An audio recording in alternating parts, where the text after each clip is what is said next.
உலகத்திலே இந்தியாவை நம்பர் 1 கொண்டு வர தகுதி தளபதி இருக்குன்னா ஒரு பிரதமர் வரட்டுமே, உங்களுக்கு என்ன பிரச்சனை?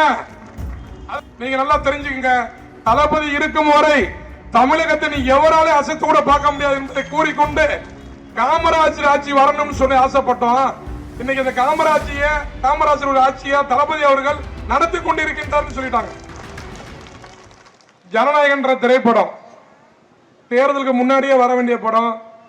அதை பாத்தீங்கன்னா பல சிக்கலை உருவாக்குனாங்க. அந்த திரைப்படத்தை தடை பண்ணாங்க. அதை பத்தி அவர் கவலையே படல.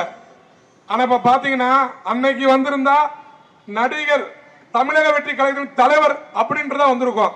இன்னைக்கு அந்த படம் வந்து தமிழகத்தின் முதலமைச்சர் என்று வருது. அப்ப இதுல தெரிஞ்சுக்கங்க, நீங்க என்ன தடுத்தாலும் சரி தளபதி அதுக்கு மேல ஒரு படி வளர்ந்து கொண்டுதான் போவாரு. அதுக்கு காரணம் மக்களுடைய ஆதரவு அன்பு இருக்கு அவருக்கு. அந்த ஊழலற்ற அரசை தளபதி அவர் கொடுத்திருக்காங்க. இதை பாராட்டி காங்கிரஸ் தலைவர்கள் மரியாதைக்குரிய அண்ணன் சிதம்பரம் அவர்களும் மாணிக்கத்தார் அவர்களும் பாராட்டிருக்காங்க. காமராஜர் ஆட்சி வரணும்னு சொல்லி ஆசைப்பட்டோம். இன்னைக்கு இந்த காமராஜர் ஆட்சியை தளபதி அவர்கள் நடத்தி கொண்டிருக்கின்றார் சொல்லிட்டாங்க. அப்ப பாத்துக்குங்க, ஒரு திமுக எம்எல்ஏ தளபதியை பத்தி தவறா பேசுறாரு. எப்படி சட்டசபையில் வந்தீங்கன்னாக்க அவர் கையை உடைப்புன்ற மாதிரி சொல்றாரு. ஏண்டா 8 கோடி மக்கள் இருக்கான் தளபதிக்காக.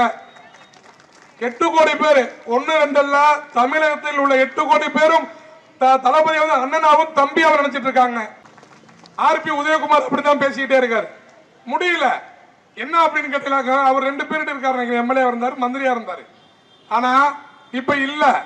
மக்கள் வரிப்படைந்த கொள்ளையடித்தே பழகி அவரு இந்த 100 நாள் அவர் எம்எல்ஏ இல்லாத காரணத்தால் கொள்ளையடிக்க முடியல என்ற ஒரு கவலையில தளபதியை வாய்க்கு வந்தபடிலாம் பேசுறாரு. இன்னைக்கு சொல்றாரு அவர் பிரதமர் ஆக போறாரு அப்படின்னு சொல்லி பண்ணிட்டு இருக்காங்க.